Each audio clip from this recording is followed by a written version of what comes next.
தேவ பிள்ளைகள் கஷ்டப்படக்கூடாது, வேதனைப்படக்கூடாது, நெருக்கப்படக்கூடாது என்பதுக்காகத்தான் இயேசு சிலுவையிலே தன்னை பலியாக ஒப்பு கொடுத்து விடுதலை வாங்கி கொடுத்திருக்கிறார். ஆமென், அல்லேலூயா. குமாரன் விடுதலையானால் மெய்யாகவே சத்தியத்தை அறிவீர்கள். ஆவியானவர் எங்கே உண்டோ உண்டு இல்லை. அப்போ நீங்கள் எப்படிப்பட்ட தோல்வியான வாழ்க்கை வாழணுமா, விடுதலையான வாழ்க்கை வாழணுமா? 3 வழிகளில் விடுதலை. குமாரன் விடுதலையானால் மெய்யாகவே உறுதியாகவே விடுதலை ஆவீர்கள். சத்தியத்தை அறியும் போது, பைபிளில் இருக்கிற தேவனுடைய வசனத்தை அறியும் போது, தெரியும் போது, புரியும் போது, அது உள்ளத்துக்களை கொண்டு வரும்போது உங்களுக்கு ஒரு விடுதலை கிடைக்கும். எதுலேயும் நீங்கள் அடிமைத்தன வாழ்க்கை வாழ வேண்டிய அவசியம் இல்லை. அது மாத்திரமல்ல, பரிசுத்த ஆவியானவர் எங்கே உண்டோ அங்கு விடுதலை உண்டு. நீங்கள் எல்லாமே பரிசுத்த ஆவியானவரை பெற்றவர்கள்.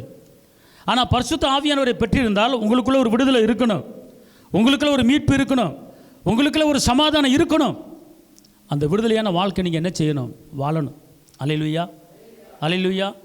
எந்த காரியத்தில் நீங்கள் அடிமைப்பட்டு வாழக்கூடாது. ஏன்னா இயேசுவா சிலுவையிலே எல்லாவற்றையும் என்ன செஞ்சிட்டாரு? செய்து முடிச்சிட்டார். அந்த உணர்வு நமக்கு என்ன செய்யணும்? இருக்கணும். அப்போ உங்களுக்கு எந்த காரியத்தில் விடுதலை இல்லை அப்படிங்கிறத குறித்து நீங்கள் விடுதலை பெற்றுக்கொள்ள வேண்டும். இப்போ நல்ல ஒரு வசனத்தை வாசிங்க. 2 தீமோத்தேயு 1:7. தேவன் நமக்கு பயமுள்ள ஆவியை கொடாமல், தேவன் நமக்கு பயமுள்ள ஆவியை கொடாமல், பலமும் அன்பும் தெளிந்த புத்தியும் உள்ள ஆவியையே கொடுத்திருக்கிறார். சரி, இப்போ பாருங்க. இப்போ தேவன் உங்களுக்கு என்னத்தை கொடுத்திருக்கிறார்? என்னத்தை கொடுத்திருக்கிறார்? ஏங்க, பயமுள்ள ஆவியை கொடுக்காமல் பலமும் அன்பும் தெளிந்த புத்திய ஆவியை கொடுத்திருக்கிறார். கொடுக்கலையா? அல்லேலூயா. இப்போ சொல்லுங்க, எனக்கு பயமுள்ள ஆவியை கொடுக்காமல் பலமும் அன்பும் தெளிந்த புத்தியும் ஆவியை எனக்கு கொடுத்திருக்கிறார். அல்லேலூயா, அல்லேலூயா. அவர் கொடுத்ததை நீங்க வாங்கி அதை அனுபவிக்கணும். இன்னைக்கு நிறைய பேர் ரட்சிக்கப்பட்டவன், அபிஷேகம் பெற்ற ஆள்லாம் என்ன பண்ணுவாங்க? எனக்கு அதை குறித்து பயமாக இருக்குது, இதை குறித்து பயமாக இருக்குது, என்ன செய்ய போகிறேன்னு தெரில, நாளைக்கு அந்த பிரச்சனை இருக்குது, இந்த பிரச்சனை இருக்குது, அதை நினச்சாதான் எனக்கு பயமாக இருக்குது. அப்போ நான் அழகாக வாயை திறந்து பேசிடுறாங்க. ஆனால் கர்த்தர் அப்படி பேசக்கூடாதுன்னு சொல்கிறார். உனக்கு பயமுள்ள ஆவியை கொடாமல். அப்புறம் என்ன சொல்கிறாரு? நீ பயப்படுவதற்கு பயமுள்ள ஆவியை உனக்கு நான் கொடுக்கல. ஆனால் இன்றைக்கி உள்ள சூழ்நிலை தேவையில்லாத காரியத்தில் பயந்து, தேவையில்லாத காரியத்தில் துக்கப்பட்டு, நெருக்கப்பட்டு, வேதனைப்பட்டு வாழ்ந்து கொண்டு இருக்கிறான். ஆனால் கர்த்தர் சொல்ற, மகளே, நீ எதுக்கு நீ பயப்படுற? நான் உனக்கு கொடுத்துருக்கிறத நீ பார். நான் உனக்கு என்ன கொடுத்துருக்கிறேன்? பலமும் அன்பும் தெளிந்த புத்தி. இங்கே போகிறதா தெரில, அங்கே போகிறதா தெரில, அதை வாங்குறதா, இதை வாங்குறதா, அதை கொடுக்குறதா, இதை கொடுக்குறதா, ஒரே குழப்பமாக இருக்குது. என்ன செய்யனே தெரியல. அவனை பார்க்க, இவனை பார்க்கவா, என்ன செய்யனே தெரியல, குழப்பமாக இருக்குது. ஸ்டடி மைண்ட் இல்லை அப்படின்னு அழகாக சொல்கிறாங்க, பேசுகிறாங்க. ஆனால் கர்த்தர் சொல்கிறாரு, உன் மைண்டில், உன் எண்ணத்தில், உன் நினைவில் தெளிந்த புத்தி, தெளிவு, கலங்கின அந்த தண்ணி போல் இல்லை, தெளிந்த நீரோட போல் உன் மைண்டை நான் கொடுத்துருக்குறேன். அல்லேலூயா. அவர் கொடுத்ததை நீங்கள் எடுத்துக்கிட்டு அதை பெற்றுக்கொண்டா தான் நீங்கள் வாங்குறீங்கன்னு அர்த்தம். அவர் கொடுத்ததை அதை கையை நீட்டி வாங்கி அதை உங்களுக்குள்ளே கொண்டு வந்தால் தான் நீங்கள் வாங்கி அனுபவிக்கிறீங்கன்னு அர்த்தம். ஆனால் எப்பெல்லாம் எதிர்மறையாக நீங்கள் பேசுகிறீங்களோ, எப்பெல்லாம் எதிர்மறையாக நடக்கிறீங்களோ, அவர் கொடுக்கறத வேணான்னு சொல்கிறதுக்கு உண்டான அர்த்தம். பயப்படாதேன்னு சொல்லிட்டாரு, ஆனால் பயந்தீங்கன்னா அவர் கொடுத்தது எனக்கு வேண்டான்னு சொல்கிறீங்க. அவர் சொல்லிட்டாரு, நீ மீண்டும் பயப்படுவதற்கு அடிமைத்தனத்தின் ஆவியை பெறவில்லை, அப்பா பிதாவை என்று கூப்பிடப்படுகிற புத்திர சுவீகாரத்தின் ஆவியை உனக்கு நான் கொடுத்துருக்கிறேன். கர்த்தர் எனக்கு சகாயர், நான் பயப்படேன், எந்த மனிதன் எனக்கு ஒன்றும் செய்ய முடியாது என்று சொல்லலாமே. அப்படித்தான் வேதவசனம் இருக்கிறது. அப்போ இன்றைக்கி அநேக பேர் எனக்கு அதை குறித்து பயம், இதை குறித்து பயம், என்ன சரின்னு தெரியல அப்படின்னு சொல்கிறீங்க. இப்படி எப்பெல்லாம் சொல்கிறீங்களோ அப்போ அவர் கொடுத்ததை வேணான்னு சொல்கிறதுக்கு உண்டான அடையாளம். அவர் சொல்கிறாரு, பலமும் அன்பும் தெளிந்த புத்திய எல்லாம் சொல்லுங்க. ஏசப்பா எனக்கு, நல்லா சொல்லுங்க, ஏசப்பா எனக்கு பயமுள்ள ஆவியை கொடாமல், ஏசப்பா எனக்கு பயமுள்ள ஆவியை கொடாமல், அன்பும் பலமும் தெளிந்த புத்தியும் ஆவியை எனக்கு கொடுத்திருக்கிறார். அல்லேலூயா, அல்லேலூயா. ஏசப்பா போகும்போது ஒரு காரியத்தை கொடுத்துட்டு போனார். ஒரு காரியத்தை கொடுத்துட்டு போனார். என்ன சொல்றாரு போகும்போது? நான் சமாதானத்தை விட்டு செல்கிறேன், பணத்தை விட்டு சொல்கிறேன், ஐஸ்வர்யத்தை விட்டு சொல்கிறேன், தங்கத்தை விட்டு சொல்கிறேன் அப்படின்னு சொல்லலை. ஏன்னா நீ சமாதானமாக வாழ்ந்தேன்னா எல்லாம் வந்துடும் உன்னை தேடி. அல்லேலூயா. சமாதானமாக வாழ்ந்தீங்கன்னா எல்லாம் உங்களை தேடி வந்துடும். அப்போ கர்த்தர் சொல்ல சமாதானத்தை விட்டு செல்கிறேன், சமாதானமாக இருங்கள் அப்படின்ட்டார். ஆனால் அவர் கொடுத்த அந்த சமாதானம் இன்றைக்கி இருக்குது. அவர் கொடுத்த சமாதானம் இன்றைக்கி குடும்பத்தில் இருக்குது. எப்போல்லாம் நீங்கள் சமாதானம் இல்லாமல் சண்டை போட்டு கொண்டு வாழ்ந்து கொண்டு இருக்கீங்களோ அவர் கொடுத்ததை எனக்கு வேணான் என்று சொல்லி கொண்டு இருக்கீங்க. அவர் பார்ப்பார், நான் பிரயாசப்பட்டு கொடுக்குறேன், வேணான்னு சொல்கிறேன் மகளே அப்படிங்கிறார். அதனால் நல்லா தெரிஞ்சு கொள்ளுங்க. ஆவியானவர் சொல்கிறாரு, இன்றைக்கி உங்களை பார்த்து சொல்கிறாரு, நான் உங்களுக்கு கொடுக்குறதுக்கெல்லாம் நன்மை தான் கொடுத்துருக்குறேன், தீமையை கொடுக்கவே இல்லை. ரத்தத்தை சிந்தி உங்களுக்கு விடுதலை வாங்கி கொடுத்துருக்குறேன். அந்த விடுதலையை நீங்கள் உணரணும். நீங்கள் எல்லோரும் விடுதலையான வாழ்க்கை வாழணும். அடிமைத்தன வாழ்க்கை வாழக்கூடாது, நெருக்கப்பட்ட வாழ்க்கை வாழக்கூடாது, ஒடுக்கப்பட்ட வாழ்க்கை வாழக்கூடாது. காரணம் அவர் உங்களுக்கு பெலனை கொடுத்துருக்கிறாரு, அன்பை கொடுத்துருக்கிறாரு, தெளிந்த புத்தியை கொடுத்துருக்கிறாரு. ஆனால் அது நமக்குள்ளே இருக்கிறது, அது நமக்குள்ளே இருந்து செயலாற்றி கொண்டு இருக்கிறதா, அதை பயன்படுத்துகிறோமா? ஆனால் எங்கே பிரச்சனைகள் தான் அதிகமாக கேள்விப்பட வேண்டி இருக்கிறது. சண்டைகள், பிரிவினைகள், குழப்பங்கள், மேட்டுக்கும் பள்ளத்துக்கும் இருக்கிற ஒரு நிலைமை, பயங்கள், குழப்பமாக இருக்குது, என்ன செய்யணும்னு தெரியல, இவனை குறித்து பயமாக இருக்குது, அவனை குறித்து பயமாக இருக்குது. இதைத்தானே மக்கள் பேசிக்கொண்டு இருக்காங்க, இதைத்தானே கிறிஸ்தவர்கள் பேசிக்கொண்டு இருக்காங்க, இதைத்தானே ரசிக்கப்பட்டவங்க பேசிக்கொண்டு இருக்காங்க, இதைத்தானே அபிஷேகம் பண்ணப்பட்டவர்கள் அந்நிய பாஷை பேசுகிறவர்கள் பேசிக்கொண்டு இருக்கிறாங்க. அப்போ எப்பெல்லாம் எதை பேசுகிறீங்களோ அது உங்களை தேடி வரும். விரட்ட வேண்டியதை விரட்டணும், வர வேண்டியதை வர வைக்கணும். அல்லேலூயா சொல்லுங்க. அல்லேலூயா. தீங்கு நாளிலே அவைகளை நீங்கள் என்ன செய்ய வேண்டுமா? எதிர்க்கணும். பயத்தை எதிர்க்கணும். சண்டையை, போராட்டத்தை நான் சொல்ல சொல்ல சொல்லுங்க. சண்டையை, பிரிவினையை, துக்கத்தை, சமான குலைச்சலை, பிரிவினையை எதிர்க்கணும். அல்லேலூயா. நல்லா தெரிஞ்சு கொள்ளுங்க. எபேசியர் 6:13 என்ன செய்ய வேண்டும்? தீங்கு நாளிலே அவைகளை நீங்கள் எதிர்க்கவும். உங்கள் குடும்பத்தில் உங்கள் வாழ்க்கையில் எப்பெல்லாம் தீங்கு வருகிறதோ அந்த தீங்கு எதிர்த்து பேசுங்கள். அல்லேலூயா. அப்போது உங்களுக்கு முழுமையான ஒரு விடுதலை கிடைக்கும். அதான் சொல்லப்பட்ட 2 கொரிந்தியர் 3:17 ஆவியானவர் எங்குண்டு அங்கே விடுதலை உண்டு. ஆவியானவர் எங்குண்டோ அங்கு விடுதலை உண்டு. நல்லா தெரிஞ்சுக்கொள்ளுங்க. ரோமர் 6:22 இப்பொழுது நீங்கள் பாவத்தினின்று விடுதலையாக்கப்பட்டு, இப்பொழுது நீங்கள் பாவத்திலிருந்து விடுதலையாக்கப்பட்டு தேவனுக்கு அடிமைகளானதினால் பரிசுத்தமாகுதல் உங்களுக்கு கிடைக்கும் பலன், முடிவோ நித்திய ஜீவன். முடிவோ அப்புறம் என்ன அர்த்தம் கேட்டீங்கன்னா, நீங்க பாவத்திலிருந்து விடுதலையாக்கப்பட்டீர்கள். நீங்கள் இந்த உலகத்துடைய எந்த பாவத்துக்கு நீ அடிமை கிடையாது. யாருக்கு அடிமை? யாருக்கு அடிமை என்று வேதம் சொல்லுகிறது? ராஜாதி ராஜா இயேசு மகாராஜாவுக்கு அடிமை பிள்ளை. ஆனால் இந்த உலகத்தில் இருக்கிற எந்த பாவத்துக்கும் நாம் அடிமை கிடையாது. காரணம், அந்த அடிமைத்தன பாவத்திலிருந்து உங்களையும் என்னையும் இயேசு விடுதலை ஆக்கிட்டாரு. ரத்தத்தை சிந்தி நீங்கள் விடுதலையாக்கப்பட்டிருக்கீங்க. எந்த பாவத்துக்கு அடிமை கிடையாது. அல்லேலூயா, அல்லேலூயா. காரணம், வேத வசனம் சொல்லுகிறது, அவர் அவருடைய அதிகாரங்களை உரிந்து கொண்டு அவனை வெளியரங்க கோலமாக்கி சிலுவையிலே ஆடி அடித்து வெற்றி சிறக்கப்படின கர்த்தராகிய இயேசு கிறிஸ்து நம்மோடு இருக்கிறார். அல்லேலூயா. பாருங்க, ஒரு மனிதன் ஒரு பாவத்தில் ஒரு பலவீனத்துக்கு ஆளாகி விட்டான். ஒரு மனிதன் ஒரு பாவத்தில் ஒரு பலவீனத்துக்கு ஆளாகி விட்டான். அந்த பலவீனம் எது மூலமாக வந்தது என்று கேட்டால் பாவத்து மூலமாக வந்தது. அப்போ இந்த பாவம் மன்னிக்கப்பட்டு விட்டதா அல்லது மன்னிக்கப்படவில்லையா? தன் பாவங்களை அறிக்கிட்டு விட்டு விடுகிறவன் இரக்கம் பெறுவான், மறைக்கிறவன் வாழ்வு அடைய மாட்டான் என்று சொல்லியிருக்கிறாரு. நான் இப்போது மன்னிப்பு கேட்கிறேன், நான் இப்போது மனம் மாறுகிறேன், நான் இப்போது மனம் திருந்துகிறேன், நான் செய்த பாவத்தை குறித்து வேதனைப்படுகிறேன், கண்ணீர் வடிக்கிறேன், மன்னிப்பு கேட்கிறேன். மன்னிப்பாரா, மன்னிக்க மாட்டாரா? இது நிமித்தமாக வந்த பலவீனம் மாறுமா? இது நிமித்தமாக வந்த இந்த கொடூர பலவீனம் மாறுமா என்று வேதனையோடு அவன் அழுது கொண்டிருந்தான். அப்போது அவனுக்குள்ளே ஒரு வசனம் வெளிப்பட்டது.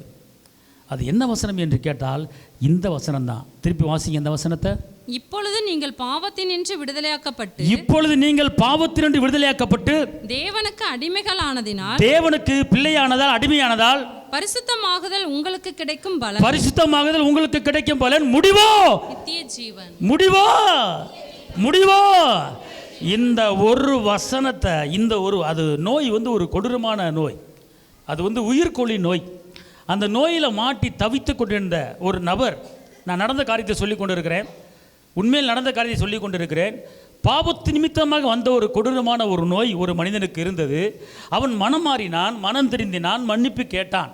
ஆனால் மன்னிப்பு கேட்டும் அழுது உருண்டும் அந்த நோய் அவனை விட்டு விலகவில்லை. ஒரு சில மாதங்களாக அந்த நோய் அவனை ஆட்கொண்டே இருந்தது. மன்னிப்பு கேட்டுக்கொண்டே இருக்கிறான். ஆனால் ஆண்டவரே, உமக்கு இரக்கம் என்பது இருக்கிறதா? நான் தான் மன்னித்து கேட்டு விட்டேனே, என்னை மன்னிக்க மாட்டீரா என்று சொல்லும்போது அவனுக்குள்ளே இந்த வசனம் வெளிப்பட்டது. இந்த வசனத்தை அப்படியே கேட்ச் பண்ணிட்டான். அந்த வசனத்தை அப்படியே என்ன பண்ணா, சொல்லிக்கொண்டே இருந்தான்னு பார்த்துக்கலாம். ஒரு நாளைக்கு எத்தனை தடவை சொன்னானோ தெரியாது. 100 வாட்டி சொன்னானோ, 200 வாட்டி சொன்னானோ, 500 வாட்டி சொன்னானோ தெரியல. இந்த வசனத்துடைய வல்லமை அவனுக்குள்ளே கிரியை செய்தது. இந்த வசனத்துடைய மகிமை அவனுக்குள்ளே கிரியை செய்தது. நடந்த காரியம், அவன் நோய் பட்டு போய்விட்டது. அவன் செக்க போகும்போது அவன் உடம்புல ஒரு நோயும் கிடையாது. அவன் பரிபூர்ணமான சுகத்தை பெற்றுவிட்டான் என்று அவன் சாட்சியாக சொன்னான். பார்த்துக்கொள்ளுங்க. காரணம், இந்த ஒரு வசனம், பாவத்திலிருந்து நீங்கள் விடுதலையாக்கப்பட்டீர்கள், இப்போது எனக்கு மட்டும்தான் நீங்க பிள்ளை, எனக்கு மட்டும்தான் அடிமை, ஆனால் உனக்கு முடிவு நித்திய ஜீவன். இந்த வார்த்தை அவன் இதயத்தை டச் பண்ணது. முழு சுகத்தை பெற்றான், முழு பலத்தை பெற்றான். அன்பார்ந்தவர்களே, நல்லா தெரிஞ்சு கொள்ளுங்க. ஒவ்வொருவரும் எல்லா காரியத்திலும் விடுதலையான வாழ்க்கை வாழணும். நாம் எல்லாம் இயேசுவுக்கு தான் அடிமை, வேற எதுக்கு அடிமையாக என்ன செய்யக்கூடாது, இருக்கக்கூடாது. அதான் சொல்லப்பட்டிருக்கு, மீட்பு உண்டாயிருக்கிறது. கொலோசியர் 1:14 வாசிங்க. கொலோசியர் 1:14. அவருக்குள் அவருடைய இரத்தத்தினாலே பாவம் மன்னிப்பாகிய மீட்பு நமக்கு உண்டாயிருக்கு. நல்லா தெரிஞ்சுக்கொள்ளுங்க. நீங்க ஜெபிக்கிற ஆளா இருக்கலாம், துதிக்கிற ஆளா இருக்கலாம், பைபிள் படிக்கிற ஆளா இருக்கலாம். ஆனால் நம்முடைய பாவங்கள் முற்றிலும் கழுவப்பட்டு இருக்கணும். இந்த உலகத்தில் பாவம் செய்யாத மனுஷன் கிடையாது. பரலோகத்திலிருந்து பார்க்குறாரு, எல்லாம் பாவிகள் தான். ஆனால் அந்த பாவத்தை தொடர்ந்து நீ செய்யாதே, அந்த பாவத்தை தொடர்ந்து ஃபாலோ பண்ணிக்கிட்டு இருக்காதே. அதுக்கு ஒரு முடிவு கட்டு. அதுக்கு முடிவு தான் பாவ மன்னிப்பு. அதுக்கு முடிவு தான் தன் பாவங்களை அறிக்கையிட்டு விட்டு விடுகிறவன் இரக்கம் பெறுவான், மறைக்கிறவன் வாழ்வு அடைய மாட்டான். ஆனால் அதுக்குண்டான அந்த மீட்புக்குண்டான வார்த்தை, பாவ மன்னிப்புக்குண்டான வார்த்தை தான் இந்த வார்த்தை. அவர் சிலுவையில் யாவை செய்து முடித்து விட்டார். அவர் இந்த வசனம் என்ன சொல்லி திருப்பி வாசிங்க பார்ப்போம். அவர் இயேசுவுக்குள், அவருடைய இரத்தத்தினாலே, இயேசுவின் இரத்தத்தினாலே பாவ மன்னிப்பாகிய மீட்பு நமக்கு உண்டாயிருக்கிறது, எனக்கு உண்டாயிருக்கிறது. திருப்பி சொல்லுங்க, அவருக்குள், இயேசுவுக்குள். அம்மா எல்லாம் சொல்லுங்க தயவு செய்து. அவருக்குள், இயேசுவுக்குள். சத்தம் பத்தாது. இங்க இருங்க, நான் சொல்றது கேளுங்க. ஏசாயா 59:1-2 சொல்லுது, ரட்சிக்க கூடாதபடிக்கு என் கையை, கேட்கக்கூடாதபடிக்கு உங்கள் பாவங்களே எனக்கும் உங்களுக்கும் பிரிவினை. இப்போ புரிஞ்சு போச்சா? ஏன் ஜெபம் கேட்கப்படலை? ஏன் உங்களுக்கு பதில் வரல? காரணம் புரிஞ்சு போச்சா? ஏசி 59:1-2. ஓகே, அப்போ பாவம் மன்னிக்கப்பட்டா உன் ஜெபம் கேட்கப்படும். பாவம் மன்னிக்கப்பட்டா உன் ஆண்டவர் செவி கொடுப்பார்னு சொல்லப்பட்டிருக்கு. நல்லா தெரிஞ்சுக்கொள்ளுங்க. ஒரு பக்கம் பாவத்தை வச்சுக்கிட்டு ஒரு பக்கம் ஜெபத்தம், ஒரு பக்கம் பாவத்தை வச்சுக்கிட்டு இங்கே ஒரு பக்கம் துதி, ஒரு பக்கம் பாவத்தை வச்சுட்டு இங்கே வேதம் வாசிப்பு. கர்த்தர் சொல்றாரு, இந்த பாவத்தின் அடிமையிலிருந்து நீ முழுமையாக விடுதலையாக. அந்த விடுதலையாகக்கூடிய வார்த்தை தான் இந்த வார்த்தை. அவருக்குள். எல்லாம் சொல்லுங்க, இயேசுவுக்குள். சத்தமா, இயேசுவுக்குள் பாவம் மன்னிப்பாகிய மீட்பு அவருடைய இரத்தத்தினாலே எனக்கு உண்டாகியிருக்கிறது. இரத்தத்தினாலே எனக்கு உண்டாகியிருக்கிறது. நான் இப்போது மீட்கப்பட்டிருக்கிறேன். நான் இப்போது விடுதலையாக்கப்பட்டிருக்கிறேன். நான் இப்போது ஜெபித்தால் என் ஜெபத்துக்கு பதில் கிடைக்கும். நான் இப்போது கேட்டால் நான் கேட்கிற காரியம் எனக்கு வரும். அல்லேலூயா, அல்லேலூயா. ஒரு விசுவாசிக்கு அஸ்திவாரமே மீட்பு, பாவ மன்னிப்பு.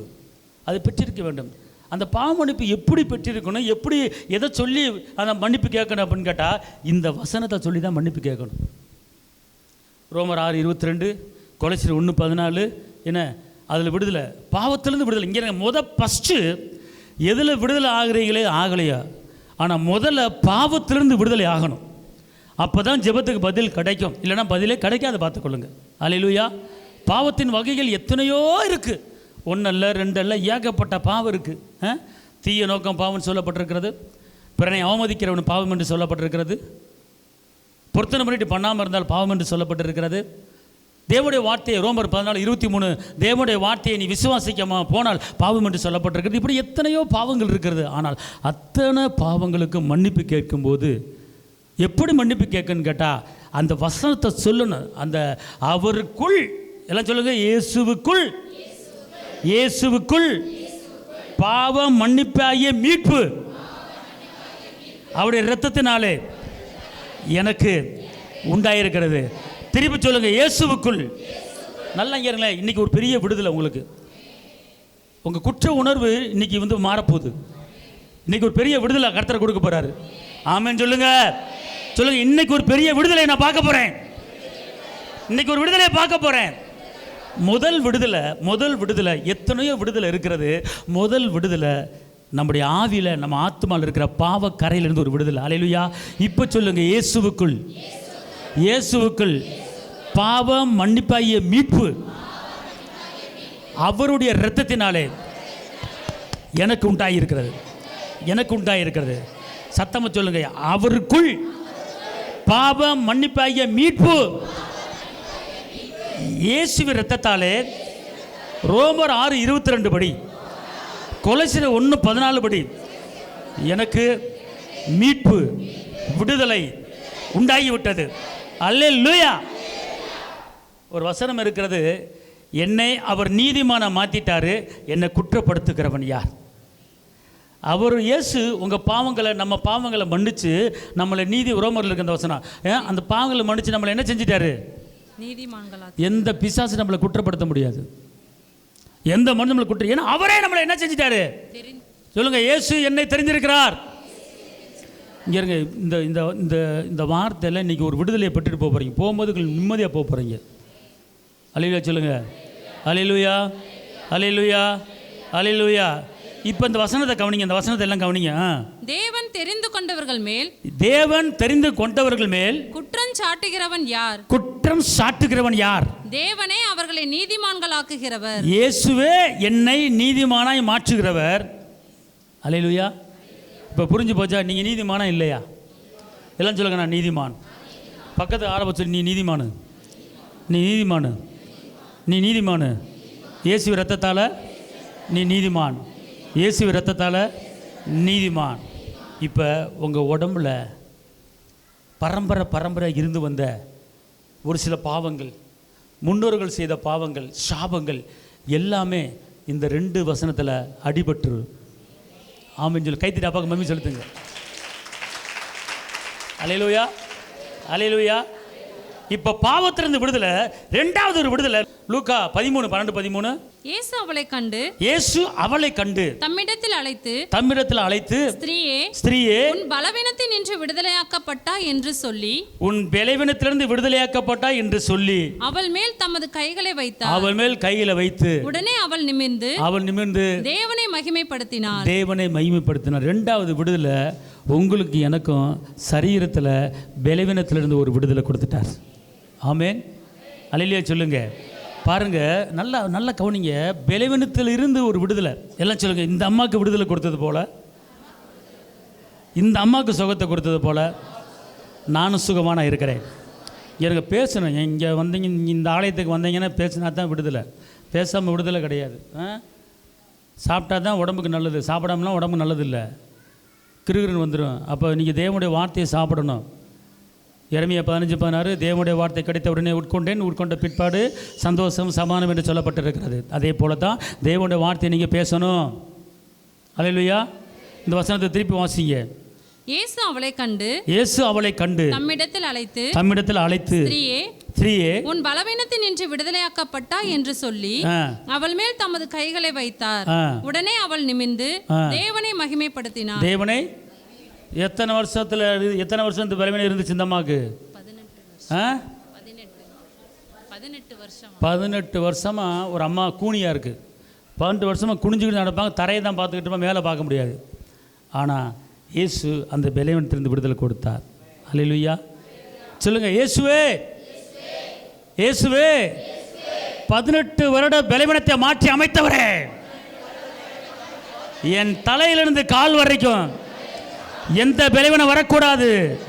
இந்த அம்மாவுக்கு சுகத்தை கொடுத்தது போல எனக்கு நிரந்தர சுகத்தை தரும்படியாக இயேசுவின் நாமத்தில் கேட்கிறேன். முட்டு வலி, முடக்க வலி, தலைவலி எது இருந்தாலும் சரி ஓடி போயிரு இயேசுவின் நாமத்தில்.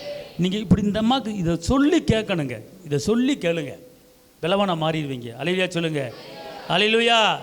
யாத்திராகமம் 3:8 அவர்களை எகிப்தியரின் கைக்கு விடுதலையாக்கவும், எகிப்தியரின் கையில் விடுதலையாக்கவும், அவர்களை அந்த தேசத்திலிருந்து நீக்கி கானானியரும் ஏத்தியரும் எமோரியரும் பெரிசியரும் ஏவியரும் எபூசியரும் இருக்கிற இடமாகிய பாலும் தேனும் ஓடுகிற நலமும் விசாலமுமான தேசத்தில் கொண்டு போய் சேர்க்கவும் இறங்கினேன். அல்லேலூயா.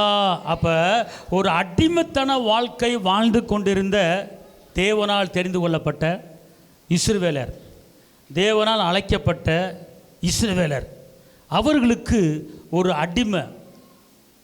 அடிமைத்தன வாழ்க்கை, கொடூரமான வேலை. ஆனால் கர்த்தர் என்ன பண்ணார்? அவர்களை எங்கே கொண்டு வந்து சேர்க்கிறாரு? எங்கே கொண்டு வந்து சேர்க்கிறாரு? பாலும் தேனும் ஓடுகிற இடத்துல கொண்டு வந்து சேர்க்கிறார். அல்லேலூயா, அல்லேலூயா. இப்போ சொல்லுங்க, ஏசப்பா எப்படி இஸ்ரவேல் மக்களுக்கு அடிமைத்தனத்திலிருந்து வெளியே புறப்பட வச்சு பாலும் தேனும் ஓடுகிற இடத்துக்கு, செழிப்பான இடத்துக்கு நீங்கள் கொண்டு வந்தீங்க, அதே போல் என்னையும் என் குடும்பத்தையும் என் பிள்ளைகளையும் இவர்களுக்கு செய்தது போல எனக்கு செய்யும்படியாக, எனக்கு என் பிள்ளைகளுக்கு செய்யும்படியாக ஏசப்பா உங்கள் நாமத்தில் நான் கேட்குறேன், உங்கள் நாமத்தில் நான் கேட்குறேன். அல்லேலூயா, அல்லேலூயா, அல்லேலூயா. பாருங்க, தானியேல் 3:25 ஒரு அக்கினி சூளைக்குள்ள நடக்கிறாங்க, ஒரு மரண போராட்டத்துக்குள்ள இருக்கிறாங்க. ஆனால் அந்த அக்கினி சூளையில் இருந்து சாத்ராக், மேஷாக், ஆபத்நேகோ அவர்களை ஒரு மரணத்தில் நின்று அவர்களை விடுதலை ஆக்கி எல்லாரு கண்களும் பார்க்கும்படியாக, எல்லார் கண்களும் ஆச்சரியப்படும்படியாக அந்த தேசத்தில் இருக்கிற ராஜாவும் மந்திரிகளும் தேசாதிபதிகளும் அங்கு வாழ்கிற எல்லா மக்களும் அந்த 3 பேர் செய்த காரியத்தை பார்த்து, நீங்கள் ஆராதிக்கிற தேவனே மெய்யான தேவன் என்று சொல்லும்படி அவர் அக்கினியில் இருந்து தூக்கி எடுக்கிறார். அல்லேலூயா. மாறாக இன்னைக்கு அதே 7 மடங்கு அக்கினி போல பாடுகளுக்குள்ள நடக்கிறீங்களா? 7 மடங்கு அக்கினி போல பிரச்சனைக்குள்ள நடக்கிறீங்களா? 7 மடங்கு அக்கினி போல நெருக்கத்தில் நடக்கிறீங்களா? ஆனால் அந்த நெருக்கத்தின் மத்தியிலே, அந்த அக்கினியின் மத்தியிலே அந்த 3 பேர்த்தோடு சேர்ந்து 4வது ஆளாக உலாவின அதே கர்த்தர் இன்னைக்கு உங்கள் நெருக்கத்தின் மத்தியிலே, வேதனையின் மத்தியிலே, கட்டுகள் மத்தியிலே உங்களோடு உலாவி உங்க கூட இருந்து உங்க கரத்தை பிடிச்சு அந்த பிரச்சனையிலிருந்து உங்களை தூக்கி வெளியேறுங்க. அந்த கட்டுகளை தூக்கி உங்களை வெளியேறு. எப்படி சாத்ராக், மேஷாக், ஆபத்நேகோ அந்த அக்கினி தூக்கி வெளியெடுத்து எல்லாரும் கண்ணு முன்னால் ஆச்சரியப்பட வச்சாரோ, அதே போல அந்த அக்கினி போல பாடுகளும் சஞ்சலங்களும் தவிப்புகளும் உங்களுக்கு இருக்குமானால் கர்த்தர் அதிலிருந்து இன்னைக்கு ஒரு விடுதலை, அதிலிருந்து இன்னைக்கு ஒரு விடுதலை கொடுத்து எல்லாரும் கண்ணு ஆச்சரியப்படும்படியாக, நீங்கள் வணங்குகிற தெய்வம், நீங்கள் ஆராதிக்கிற தெய்வம் மெய்யான தெய்வம் என்று எல்லாரும் சொல்லும்படியாக கர்த்தர் உங்களுக்கு ஒரு அற்புதத்தை செய்ய போறாரு. அப்படிப்பட்ட காரியம் உங்களுக்கு நடக்க போகிறது. எப்படி அக்கினியில காப்பாற்றுறாரோ அதே போல உங்களை காப்பாற்ற கர்த்தர் இறங்கிட்டாரு. ஆமென் சொல்லுங்க. சாத்ராக், மேஷாக், ஆபத்நேகோ அவர்களை அக்கினியில இருந்து காப்பாற்றி எல்லார் கண்களுக்கு முன்பாக ஆச்சரியப்பட வைத்தீரோ, அதே போல என்னையும் என் குடும்பத்தையும் தகப்பனே எல்லாரும் அண்ணாந்து பார்க்கும்படி எனக்கு ஒரு பெரிய ஆச்சரியத்தை கொடுக்க போறீங்க. எனக்கு இன்னைக்கு நடக்க போகுது. இப்படிப்பட்ட ஒரு விடுதலையான வாழ்க்கை நான் வாழ போறேன். நடந்துச்சா நடக்கலையா? அப்ப நடந்தது உங்களுக்கு நடக்க போகுது. அல்லேலூயா. அவர்களை விடுவித்தவர், எல்லாம் சொல்லுங்க, அவர்களை விடுவித்தவர் என்னை விடுவிப்பார். அவர்களை காப்பாற்றியவர் என்னையும் காப்பாற்றுவார். ஆமென் சொல்லுங்க. அல்லேலூயா, அல்லேலூயா. சங்கீதம் 146:7. அவர் ஒடுக்கப்பட்டவர்களுக்கு நியாயம் செய்கிறார். பசியா இருக்கிறவர்களுக்கு ஆகாரம் கொடுக்கிறார். கட்டுண்டவர்களை கர்த்தர் விடுதலையாக்குகிறார். இன்னைக்கு ஒரு சில பேர் ஒரு சில காரியத்தில் கட்டப்பட்டு கொண்டு இருக்கீங்க.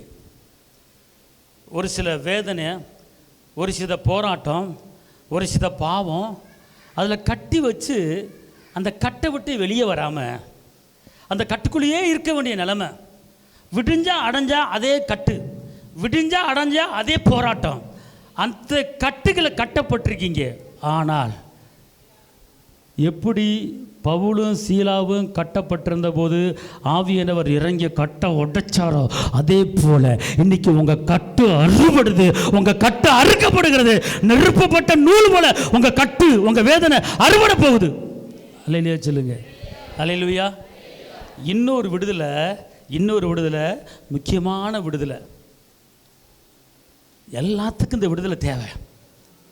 எல்லாத்துக்கும் இந்த விடுதலை தேவை. ஆமென். அல்லேலூயா, அல்லேலூயா. நான் முடிக்க போகிறேன், கவனிங்க.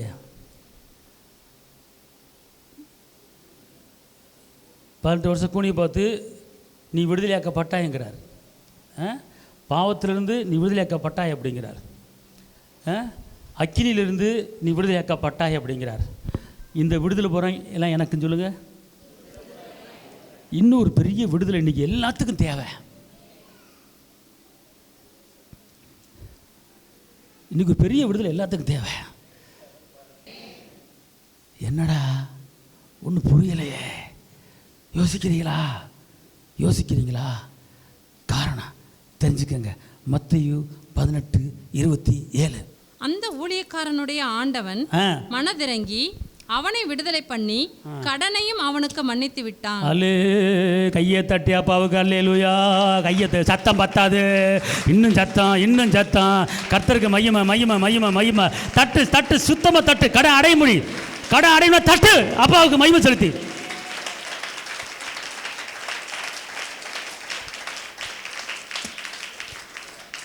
கடன்கார ஆளுகள்லாம் கடன் அடைக்க போகிறீங்க. இந்த வசனத்து மேலே கையை வை, திருப்பி வாசிங்க. அந்த ஊழியக்காரனுடைய ஆண்டவன் கடன் கொடுத்தவன் மனமிறங்கி அவனை விடுதலை பண்ணி கடனையும் அவனுக்கு மன்னித்து விட்டான்.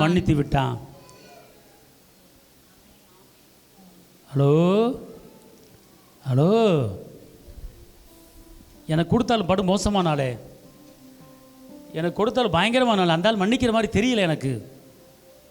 இவர் மன்னிக்க வைப்பார். ராஜாக்களை தள்ளுற ஒரு தான், ராஜாக்களை ஏற்படுத்துகிற ஒரு தான், ராஜாக்கள் இறுதியும் அவர் கடத்தில் இருக்குது. எங்கே அந்த வசனத்தை கையை வையும் பார்ப்போம். சொல்லுங்க. ஏசப்பா, இந்த ஊழியக்காரனுக்கு முதல் அந்த வசனத்தை திருப்பி வாசிமா.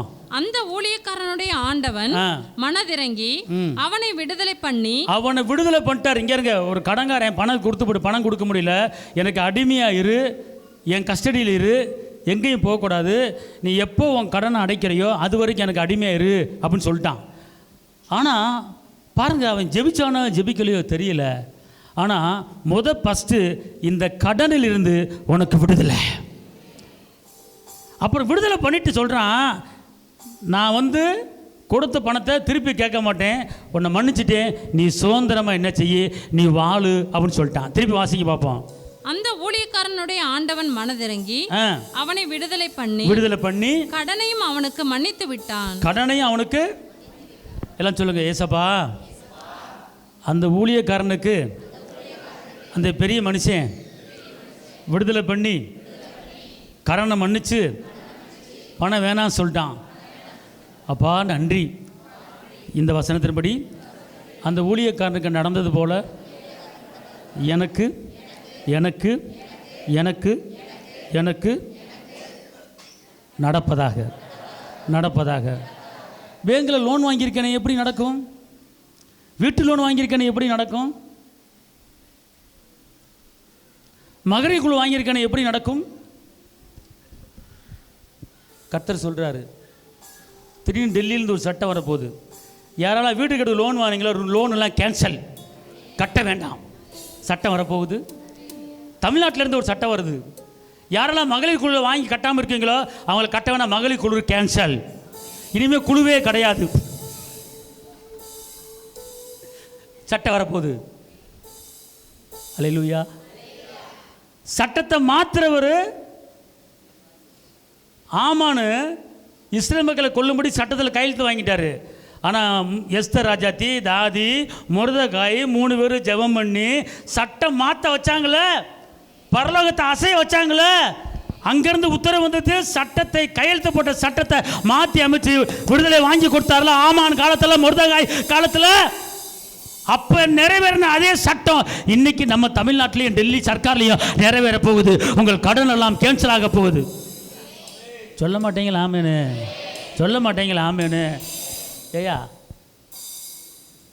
நகை அடகு வச்சுது திருப்பி வாங்கினீங்க, ஒரு சில பேர் வாங்கினீங்களே, சட்டம் மாறுச்சுல, அதே போல் ஒரு சட்டம் வரப்போகுது. யாரெல்லாம் வீடு கட்டுவதுக்கு லோன் வாங்கினார்களோ அவர்கள் பணம் கட்ட வேண்டாம், வீட்டு பத்திரத்தை வந்து பேங்கில் வந்து வாங்கிட்டு போகலாம். சட்டம் வரப்போகுது. கையை தட்டாப்பாவுக்கு வீட்டு லோன் வாங்கினாலும் போல கையை தட்டுது, வீட்டு லோன் வாங்கினாலும் போல கையை தட்டுது.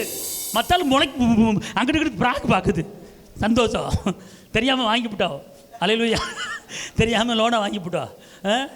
ஆனால் விவரமானாலும் லோன் வாங்க வீடு கட்டிடுச்சுங்க, சந்தோஷம். கர்த்தர் உங்களை ஆசீர்வதிப்பா. அதனால் ஒன்றும் பரவாயில்ல, அப்பா மனம் இறங்கி எல்லா லோனையும் கேன்சல் பண்ண போகிறாரு. அல்லேலூயா. நீ 2 குழு 3 குழு 8 குழு 10 குழு வாங்கியிருந்தியா, 10 குழு உனக்கு கேன்சல்யா, போயா. குழு தலைவைக்கு விடுதலையா, போயா. அல்லேலூயா. செய்வாரா செய்ய மாட்டாரா?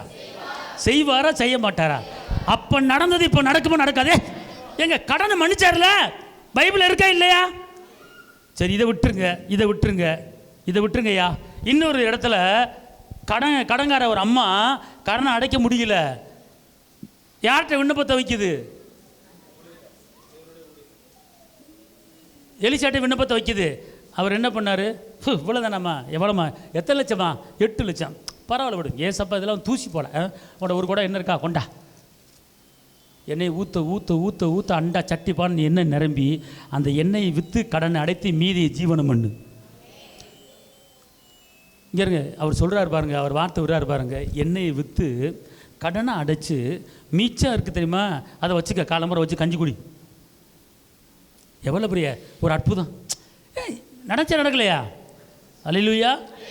அப்போ எண்ணெயை விற்று கடன் அடைக்க உதவி செஞ்சார். ஆனால் இப்போ வேறு வழியில் உங்களுக்கு உதவி பண்ணுவார். அல்லேலூயா. ஆமென் சொல்லுங்க. இல்லை சட்டம் கூட மாறலாம், டெல்லி சர்க்கார் சட்டத்தை மாற்றலாம், ஸ்டேட் கவர்மெண்ட் சட்டத்தை மாற்றலாம். அல்லேலூயா. அல்லேலூயா. ஆமென் சொல்லுங்க. அல்லேலூயா. அல்லேலூயா. ஆமென். சட்ட திட்டங்கள் வரப்போகுது. நினச்சாருன்னா நடக்குமா நடக்காதா? ஆமென் சொல்லுங்க. இந்த வசனத்தின்படி எனக்கு விடுதலை உண்டாவதாக. அல்லேலூயா. ஏசாயா 61:1. கர்த்தராகிய தேவனுடைய ஆவியானவர், கர்த்தராகிய தேவனுடைய ஆவியானவர் என்மேல் இருக்கிறார், என்மேல் இருக்கிறார். சிறுமைப்பட்டவர்களுக்கு சுவிசேஷத்தை அறிவிக்க, சிறுமைப்பட்டவர்களுக்கு சுவிசேஷத்தை அறிவிக்க கர்த்தர் என்னை அபிஷேகம் பண்ணினார். கர்த்தர் என்னை அபிஷேகம் பண்ணினார். இருதயம் நொறுங்குண்டவர்களுக்கு, இருதயம் நொறுங்குண்டவர்களுக்கு காயம் கட்டுதலையும், சிறைப்பட்டவர்களுக்கு விடுதலையையும், சிறைப்பட்டவர்களுக்கு விடுதலையும், கட்டுண்டவர்களுக்கு கட்டவிழ்த்தலையும் கூறவும். இந்த வசனம் யாருக்கு தெரியுமா? உங்களுக்கு எனக்கும். அதாவது சிறையில் இருக்கிறவர்களுக்கு விடுதலை பண்ணுவதுக்கு தான் உங்களை என்னை அழைச்சிருக்கிறார். கட்டப்பட்டவர்கள் விடுதலை கொடுத்தா உங்களை என்னை அழைச்சிருக்காரு. ஆனால் நம்ம கட்டப்பட்டு கிடக்கிறோம். அல்லேலூயா சொல்லுங்க. நல்லா தெரிஞ்சு கொள்ளுங்க, கர்த்தர் வந்து இன்னைக்கு எல்லா காரியத்திலையும் விடுதலை கொடுக்க போறார். ஆமென். அல்லேலூயா சொல்லுங்க. அப்போ அவர் என்ன சொல்றாரு? வாசி, திருப்பி வாசிங்க. கர்த்தராகிய தேவனுடைய ஆவியானவர், கர்த்தராகிய தேவனுடைய ஆவியானவர் என்மேல் இருக்கிறார். ஏமே நீங்களா சொல்லுங்க. கர்த்தராகிய தேவனுடைய ஆவியானவர், கர்த்தராகிய தேவனுடைய ஆவியானவர் ஏன் மேல இருக்கிறாரு, ஏன் மேல இருக்கிறாரு, ஏன் மேல இருக்கிறாரு சொன்னா இருப்பாரு. சொல்லுங்க. கர்த்தருடைய ஆவியானவர் ஏன் மேல இருக்கிறாரு. கர்த்தருடைய ஆவியானவர், கர்த்தருடைய ஆவியானவர் எனக்குள்ள வாங்க, கர்த்தருடைய ஆவியானவர் எனக்குள்ள வாங்க. அவர் வந்து என்ன செய்வார் தெரியுமா? என்ன சொல்றாரு? சிறுமைப்பட்டவர்களுக்கு நீ என்ன செய்யணுமா? சுவிசேஷத்தை அறிவிக்க, சுவிசேஷத்தை அறிவிக்க கர்த்தர் என்னை அபிஷேகம் பண்ணினார். கர்த்தர் என்ன பண்ணிட்டாரு? அதாவது தள்ளப்பட்டவன், ஒதுக்கப்பட்ட, வேதனைப்பட்டவனுக்கு போய் இயேசுவை அன்பு சொல்ல, இயேசுவின் சமாதானத்தை சொல்ல, வெற்றியை சொல்ல, விடுதலை சொல்ல தான் கர்த்தர் உங்களை அபிஷேகம் பண்ணி வச்சிருக்கிறார். ஆனால் இன்னைக்கு நிலைமை எப்படி இருக்குது? தலைகளாக இருக்குது. அது மாறணும். ஆமென். அது என்ன செய்யணும்? மாறணும். கர்த்தர் எதுக்கு உங்களை அபிஷேகம் பண்ணியிருக்கிறாரு? கடன் வாங்குறதுக்கு அபிஷேகம் பண்ணியிருக்கிறாரா? பலவீனப்படுவதுக்கு அபிஷேகம் பண்ணியிருக்கிறாரா? அல்லது ஒரு பாவத்தில் விழுந்து எந்திரிக்க மாட்டாமல் இருக்கிறதுக்கு அபிஷேகம் பண்ணியிருக்கிறாரா? எதுக்கு அபிஷேகம் பண்ணியிருக்கிறாரு?